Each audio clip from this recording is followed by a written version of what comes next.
Amados e amadas de Deus, hoje eu vim aqui para falar com você sobre um homem chamado Naamã. Naamã era um homem muito respeitado, ele era general de um exército na Síria. Ele servia um rei sírio e ele tinha alcançado vitórias para a Síria, porque assim Deus permitiu através da vida de Naamã. Porém, Naamã tinha uma enfermidade, apesar de ser conhecido e muito respeitado. Naamã, ele tinha lepra. Era um tipo de lepra, me parece que haviam dois tipos de lepra, acho que é algo assim na época. Era um tipo de lepra que não tinha problema. Ele está no meio do povo dele, liderando o exército, trabalhando para o rei dele, então ele não se isolava, mas se cobria, com aquela roupa para tapar aquela doença, incomodava Naamã. E certa vez, uma menina que passou a servir a esposa de Naamã, sabendo da doença de seu patrão, Ela fala assim para a mulher de Naamã: olha, se ele conhecesse um servo de Deus em Israel, que era o profeta Eliseu. E assim, quando Naamã fica sabendo desse homem, ele rapidamente vai falar com o rei dele, o rei da Síria, e o rei da Síria faz uma carta para resumir a história. Naamã leva essa carta até Israel, porque Israel e a Síria na época tinham alguns problemas, resumindo a história. Então, imagina um general do exército sírio batendo a porta de Israel. A Bíblia, inclusive, relata que quando o rei de Israel soube que o sírio Naamã estava para chegar lá, ele rasgou as vestes dele diante de Deus, ele se desesperou, Não seria um bom sinal, mas o sírio Naamã estava indo em paz, ele queria apenas encontrar com o profeta Eliseu para que houvesse uma cura de sua lepra. Chegando lá, a surpresa. O profeta Eliseu, ele não sai para receber Naamã, mas ele manda um mensageiro com a seguinte indicação para Naamã: olha, peça que Naamã mergulhe no Rio Jordão 7 vezes e sua carne e seu corpo será curado. A princípio, Naamã recebeu aquilo de uma maneira assim, porque se você não sabe, mas creio que vocês saibam, que o Rio Jordão era considerado um rio sujo, de lama, Então, provavelmente Naamã foi embora com seus cavalos, um general respeitado, importante na época. Você imagina o pensamento dele, Nossa, mas logo eu, um general respeitado, mergulhando no Rio Jordão? Mas o que é isso?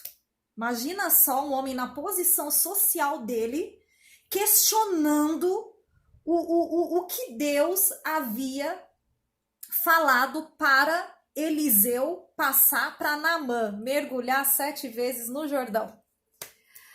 Depois de muito questionar, um servo de Naamã fala assim para Naamã, mais ou menos: Naamã, o que custa você mergulhar? Não custa nada.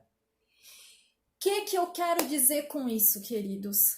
Quantos de nós, às vezes, queremos mostrar o caminho para Deus, para Ele resolver os nossos problemas na nossa casa, na nossa vida, enfermidade, doenças, tudo, Tudo, enfermidade, doença, mesma coisa. Ou às vezes temos desejos, sonhos, e quando não acontece, a gente fala assim para Deus: olha Deus, o Senhor pode começar por aqui, podia ser assim, Deus. Eu mesma, amados, já fui assim. Quando eu não tinha a menor experiência, vou compartilhar isso com vocês, porque eu acho que aquilo que a gente venceu, a gente pode compartilhar para ajudar outro a vencer. Eu lembro uma vez eu numa igreja e, nossa, lindo culto, maravilhoso, fogo caindo, pastor assim, tomado pelo Espírito Santo.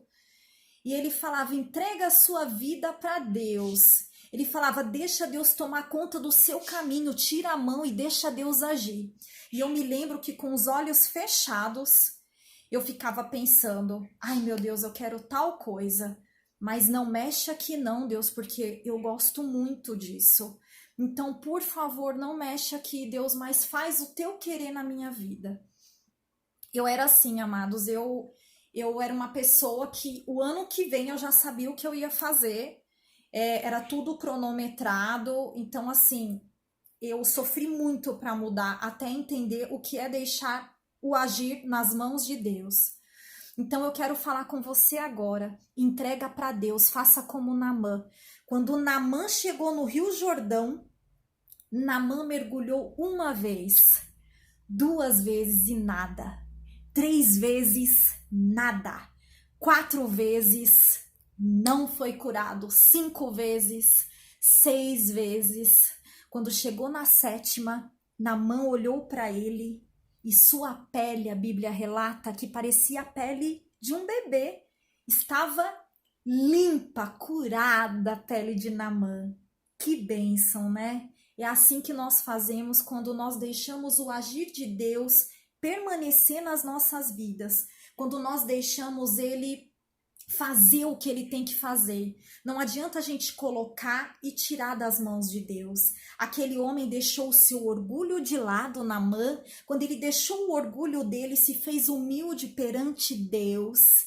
Ele entrou naquele rio e foi restaurado. A palavra fala que ele não adorou a outro Deus a não ser o Deus de Israel, o nosso Deus poderoso, glorioso. E eu também aprendi a minha lição, a estar sempre entregando nas mãos de Deus, fazendo a minha parte, mas aguardando a resposta do Senhor. Não tema, entrega para Deus o teu caminho, a tua casa, a tua família, teus filhos, teu ministério. Tem um louvor que eu gosto muito, eu vou cantar um pedacinho para você. Segura na mão de Deus, segura na mão de Deus. Ela te sustentará. Não tema, segue adiante e não olhe para trás. Segura na mão de Deus e vá. Segura na mão de Deus sem temor algum. Tem uma brincadeira que eu acho muito legal. Você veda os seus olhos, uma pessoa te gira e te deixa sozinha, com os olhos vedados. É assim nós, nas mãos de Deus. Quando nós enxergamos, quando nós não entendemos os caminhos de Deus, com os olhos vendados sem poder enxergar nada, seguramos nas mãos de Deus.